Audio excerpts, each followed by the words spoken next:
Unit 7. So we'll begin with 7.1. I went ahead and I made my Unit 7 package and I made a Unit 7 class. So I'm all set here. And this Unit 7 is all about array lists. So what we're going to be working with here is array lists. So what is an array list? An array list is a mutable array that contains objects, which means it grows and shrinks. It's not like that of an array in that it has the ability to get bigger based on the app if you want to add more things, and it could get smaller if you remove things. So what are the differences between an array list and an array? When an array is a fixed sized list structure, it cannot grow and shrink. But the array list is a dynamic list structure, and that one grows and shrinks. The other difference is an array uses array.length. Look at the length here. No parentheses after. It's a variable and not a method. But an array list uses size. List.size. And by list, that's the name of the list. An array can hold primitives and objects. An array can hold all types. But an array list only holds objects. Array lists hold objects only. And we would see this a little bit later as to how the API allows us to go from objects to primitives using what is called auto-boxing and unboxing. So right now, array list, since it holds only object, it too is an object. So therefore, to create an array list, you need to use a constructor. Now, there are many ways to make an array list. Here's the first way here. This one makes what is called a raw list. This can hold all types of objects, but it's the default constructor. There is no parameter here. And the second one here is also a default constructor, but it has a type E. And that E is a parameterized type. It could be any type. It could be string, integer. It has to be an object that you can use to create this list. And then there are other ways you create the list. You could create the list by putting in a number. So this is a non-default. That 100 that I have here as an example is called the initial capacity. So if you're creating it with initial capacity, it has 100 slots under the hood, but the list is still empty. See, the size will still be 0 on construction. It's just that the addition of the objects will be faster for the first 100 because we're creating memory saying save 100 spots to put things in, but because nothing is in yet, the size is still 0. And I'll show that just now in a second. And then we have this complex structure. This is another way to make them, and this one is not advised.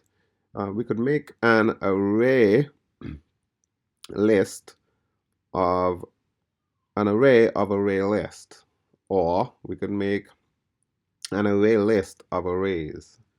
These types of structures are nested and unnecessary. They could create jagged, people call jagged arrays, but even so, they're not advised. There are better ways to go about doing this. So you could imagine having an array, okay, called list, and inside that array is an array list, or the other way around, an array list, and inside each spot in the array list is an array. Now the array and the array list have the same type of structure. They're both indexed. We spoke of the differences up here, but one thing we find is that logically they're the same. The first object in the array list is at position 0, just like in the array. The first element would be at 0, second is at 1, 2, same index structure. Okay, so in that regard, they are the same because the same indexing gets me the values of these things. But in an array, we're going to get the stuff a little differently from the array. We would call it like this. We would say array at position I. But with the list, we would say list dot get I. So this is how we would get something from an array, but this is how we'll get something from a list. Same indexed, same index structure, same idea, but they are different structures as we see up here. So what I'm going to do now is I'm going to show these different constructors and how we can create them. I'm just going to copy them. So here we have the first one. That's the first list. And of course it's screaming at me because it's saying, hey, you didn't import. So I'm going to import it. So that's the list. And I'm going to call this the first list, list 1. And then I have a second parameterized list. So in this case here, I'm going to make that E strings. I'm not going to put anything in them. I'm just going to give them a type. So I see this has no type. So this is suggesting that you can create that's list of anything, and I'm calling this list 2. So we could make anything go in this list, whereas in this list I could only put in strings. Okay. So let me go ahead and print them. System dot print. I'm gonna print list 1. And I'm going to put a space between them. I'm going to put list 2. Okay, so that just so we could see when I create a list, how does it look when you print them? But you should see 2 empty boxes.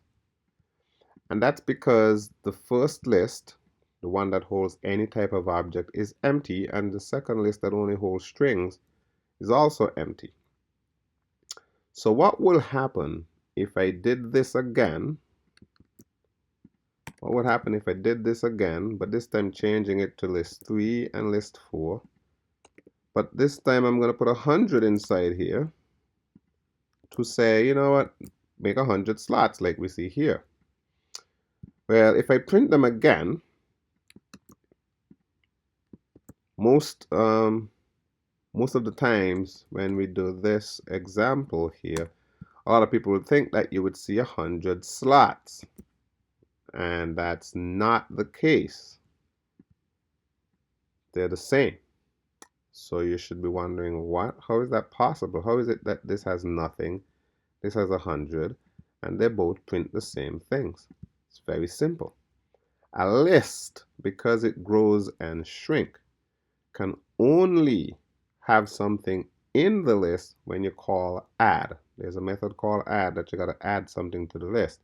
If nothing is added to the list is considered empty. And once it's considered empty, the size is considered 0. So that would mean even though there are 100 slots to put stuff in, since nothing was added, the list is still empty. So what's the purpose of the 100 slots? Speed.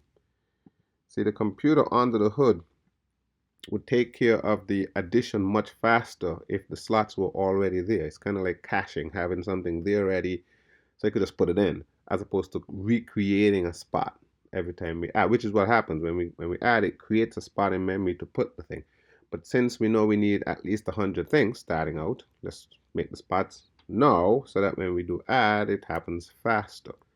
And then finally, I'm going to show you the complex structures. These actually,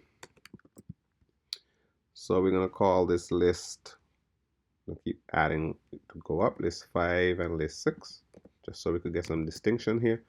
I'm not going to do anything with these per se. I'm just going to have them here because I want to show that this code actually does work.